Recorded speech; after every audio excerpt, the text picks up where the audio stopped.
Innaa kenooyi kana fakkaata jechuudha. Arrasoo xiqqoo bareechifadheen jira dhugaa dubbachuudhaa fi akkasitti itti dardareen meeshota baay'ee fide jechuudha dhugaa dubbachuudhaaf. Innaa gilisiinii kana aynata malate xiqqaa kana isa kana iskiriptoo soo gidda madaa kan ittiin mindin ashagatan. Anna deebisee immoo kanneen ijoolleedha jechuudha. Deebisee mindin kan daawwatti mukeessa rishoo baalziinii jechuudha. Ishigiidhaan fide guddichaan finne isa sana fide jechuudha. Kanas kanneen fide jira sandalii aynata lama fide jechuudha. Deebisee immoo akkasitti bareechee jira. Sammuni dura baay'ee na dabbaree ture jechuudha. Kaartoonii duuba kana faallee itti go'ee hin ture jechuudha. Isallee yaa'umsiisee itti gaxxamsiisee hin ture jechuudha. Innaa dammoo shukkaarallee kiiloo 25 fide jechuudha. Argitanii akkasitti jechuudha. Kanneen immoo ganaan intini dardara kaayoo isaaf jedhee tanaan teechise jechuudha. Hojjedhee hin xumurre waan ta'eef kana barbaree minaaminaan itti galcha. Yaa'u kaardi immoo aynata lama jechuudha. Sara maal jedhanii yoo jechuudha. Feestaalii tole jechuudha. Innaa bunni basuma unat baay'ee widdeedha bunni jechuudha. Kiiloo tokkichiyyuu kiiloon tokkichi 1,300 minaaminaan fide jechuudha. 300 birrii 60 wayiin dhufe jechuudha. Innaa akkasisin jedha kinooti bunichi jechuudha. Kanneen deebisee immoo biddeenillee jechuudha. Biddeenis yoo firee 10 ajajadhe jechuudha. Kanis fideen jira jechuudha. Karameellaan kun tokkittiin ishee birrii 5 jechuudha. Gaafa dhufta yoo bitachuu barbaadan jedhee jechuudha. Amma bakka mastaawaqaan hojjedhe jechuudha. Innaa akkasisin jedha. Deebisee immoo alaatti immoo yaa'u alaaf wanta fide alatti jechuudha. Mindinoo kaameraa waraabamne dabbara jechuudha malee kaaffeen nagoonni jira waan ta'eef. Amma yommuu galata waaqa maawuraatiin baddee jirti jechuudha. Maawuraatiin sila baddee jirtu jeneeteran kaasnee muuziqaan hin jiru jechuudha. Deebisee immoo warri araqee fa'aa dhugaminaamin as jiru jechuudha. Na dabbara jechuudha viidiyoo waraabuu. Inni hamma tokkos ta'e isinitti nan agarsiisa jechuudha. Shaakiltiin kennuu hin mul'ata jedhee yaada jechuudha. Yaa mul'isuu hin danda'u kanneen fide jechuudha. Timaatimii immoo xireen fide jechuudha. Dhugaa rabbi kan ayyaana asitti fide jechuudha. Na yala bilchaatee intini na yalaa ta'e jechuudha. Kiiloo lama akkasitti manumatti hin fayyadame jechuudha. Kuma kiyya yaa'u suuqii gaafa hojjetu kisaaranis jira maaliin jira jedhumti. Innaa ofuma kiyya jechuudha bilchaatee ara malee namni immoo bilchaate sanarraa intiniin jedhu jechuudha. Namni tokko intiniidha barbaada jechuudha. Xabbasanii nyaachuu barbaadu waan ta'aniif yoo san immoo bilchaatan ta'uuf innaa shunkurtiillee ara kiiloo 10 itti dabalee jira. Timaatimis gomman xiqqillee fideen jira jechuudha. Innaa akkasuma akkasitaan itti cacammare jechuudha. Isinii akkasisiniin jedha hordoftoota kooyi. Ashamaa hordoftoota gannee yoo ta'u nagaan isiniif haa ta'u akkam jirtu. Nagaa keessan nagaa kooti waaqayyoon galata argatu. Har'a ga'een jira galanni isaan badeeni. Isinis bakka nagaa taatan jecha anis yaa'u akkuma nagaa ta'e isinis nagaan waaqa akkasini baay'atu abdiin qaba akka nagaa taatanii ammallee waaqayyoon nagaa isin haa godhu jecha.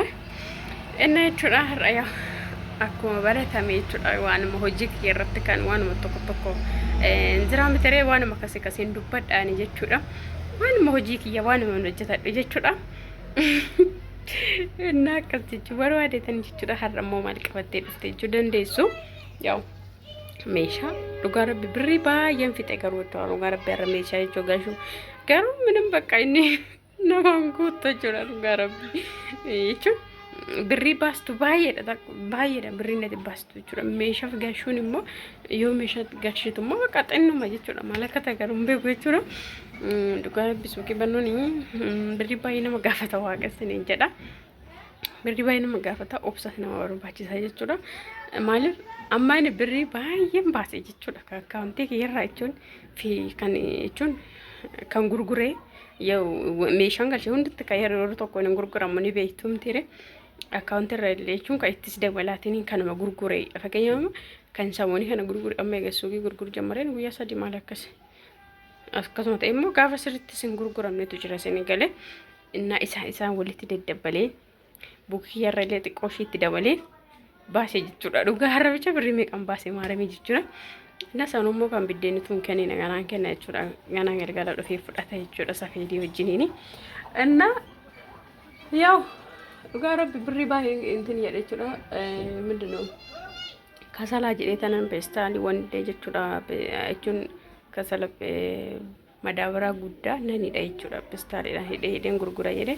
Inna peestaalii isaatiillee bite jechuudha. Inna meeshaan irra galchee sinitti agarsiisin jira jedhee abdiin qaba jechuudha. Yaw viidiyoo isaa saniifan waraaba jechuudha. Wanta nan galchee inni akkas jechuu barbaade tanan jechuudha. Isin immoo na jajjabeessaa biliis maaliif dhugaa rabbi jechuudha. Jechuun akkanumatti kanama hojjetachaa immoo kanaanis immoo yoon tattaafadhee bareedaa jechuu barbaaden jechuudha. Ani jechuun YouTube hojjechuun nama barbaachisa sanii galee nama wajjin wanta hojjetu tokko si barbaachisa. Ani immoo amma baay'ee biiziidha dhugaa dubbachuudhaaf yoo gaafa hojii ooltanii galtanii osoo nama waan tokko sin hojjetu qabaatanii biiziin taataa sanii galee as ganam sa'aatii 12tti faa 11 gaafan jechuudha. Tokkotti nan ba'a kazan galgalan galachuu daddafee hin cufu maaliif namni faa hojii dhagalee waan tokko bibbitata sanii galee kana waan an jedhuufi dafee hin cufu ganaanas galee mana keessatti kan nu beektanii taata dubaraa jechuudha.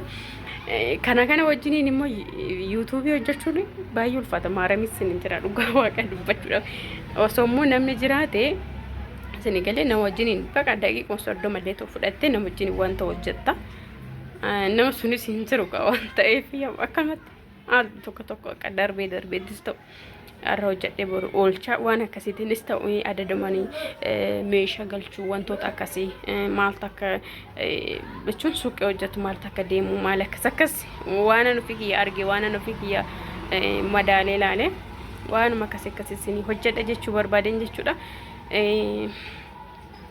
Angamma birrii meeqa fixxee oh my god angamma birrii meeqa fixxee hojjettani amma kana adda koo birrii gandin da'u jechuudha. Maaliif irra caalammoo isa waraqata irratti qabata jechuudha.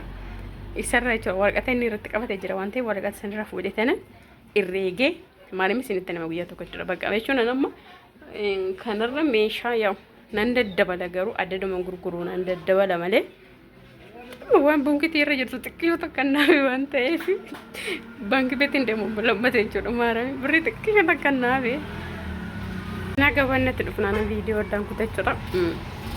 Maal beektu yeroo suuqii hojjetan maal sana maarami jechuudha wanta sin hin qabne sin galee jechuun fakkeenyaaf amma waan tokko irra sin gaafatu miti waan san ishee qoyme na gaafatan jettanii fiddu miti maarami jechuudha deebisanii waan san hin gaafatan jechuudha. Maal akka ta'e hin beeku. Innaa amma qorosho meeqan qaba qorosho aynata sadiin qaba qorosho ani hin qabne na gaafatan jechuudha.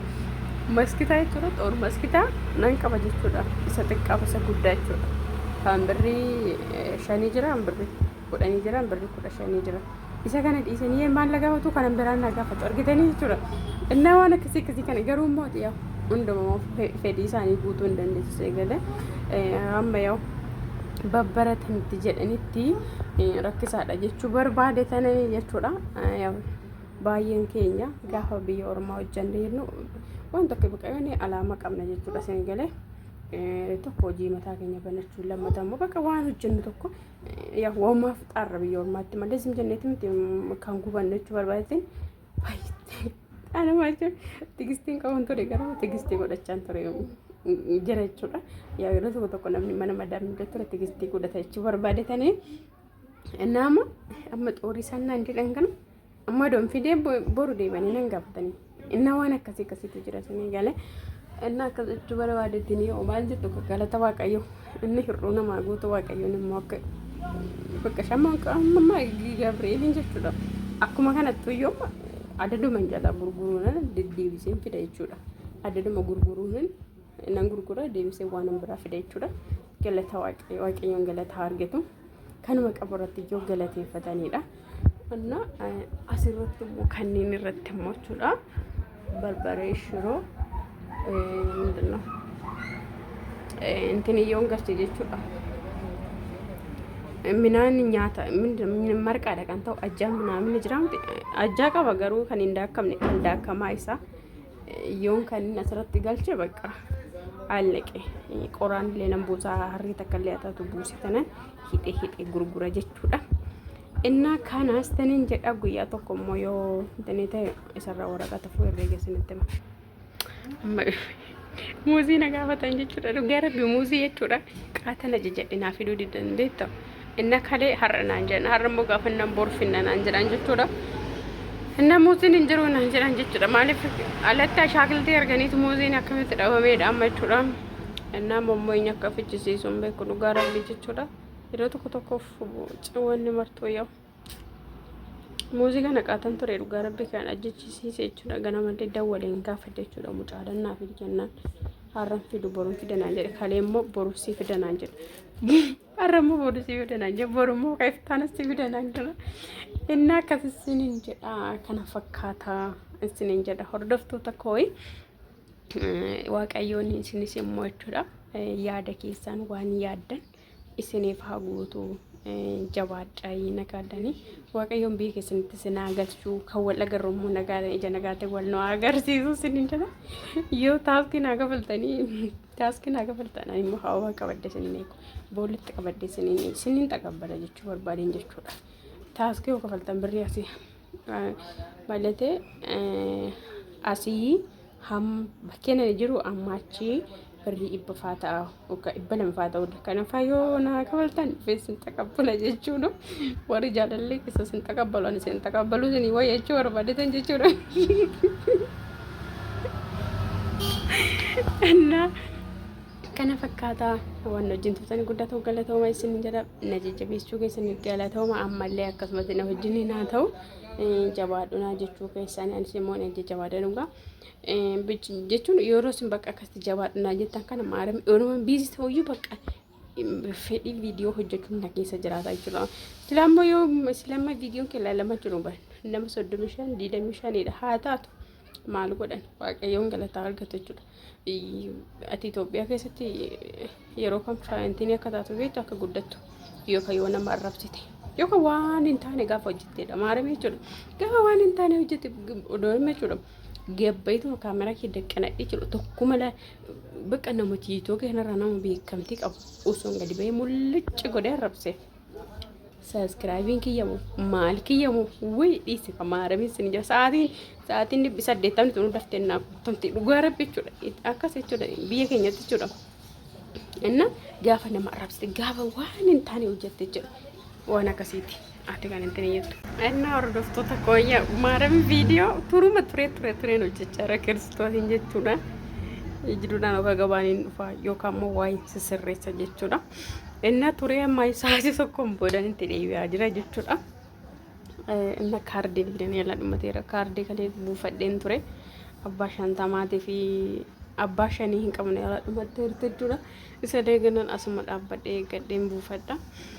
Inna akkasas isiniin jedha hordoftoota. Amma kaardiin kana kan ittiin buusu kalee gurguree miti. Isuma sana deebisee ittiin bita malee yana birriin biraan nan barbaade intanii nan jiru jechuudha isin galee. Kalee kaardii fidee birrii gurgureen jiraamtire isma saniin immoo deebisee tarras immoo deebisee gurguree ittiin fidadha jechuudha. Inni akkas jechuudha malee dhugaa dubbachuu batalee biddeen amma ajajeen ture kaakinoo samoonii jechuudha. Maaramee akka tasaan na gaafatan jechuudha. Injeera illee naan jedhan jechuudha. Istimee haa ta'u jedheetuma jechuudha. Biddeen 10 ajajee jechuudha. Maaramee namni amma sa'aatii kana amma kana sa'aatii meeqa amma kanatti namni na gaafatan jiru jechuudha biddeen laala argitanii akkana jechuudha tokko jechuudha maaramee isin jira bakka hamma intinis amma jechuun baratamutti rakkisaadha jechuudha. Amma biddeen kana ajajuu keettamu nan dogongore jechuudha. Ani sila isaan na gaafatanii fi injiru immoo sirra jechuudha. Suuqiin itti aanu kanis injiru gamas injiru biddeen jechuudha. Asii olirra jira malee jechuudha. Inna isaan yoo samuun san nagaafatan bakka silaasu yoo injiru jedhee kazaan har'a biddeen 10 akkanaa fidan ajajadhe jechuudha. Kinoo fidamee jira. Namni gammatti bitan beeku yaa'u galgalarra bituu danda'ama beeku biddeen 10 yaa'u maal keessatti nam tokko yoo 4 bituu danda'a. Inni akkasas isin jedha kun illee jira jechuu barbaadatan jechuudha. Meeshaan gadi bu'e. Innaa kana fakkaata hordoftoota kooyiin waan biraa maaltu jira haaraan yoo jiraate immoo akkanumatti isinitti himasiniin jedha. Inna nagaadhaan tura.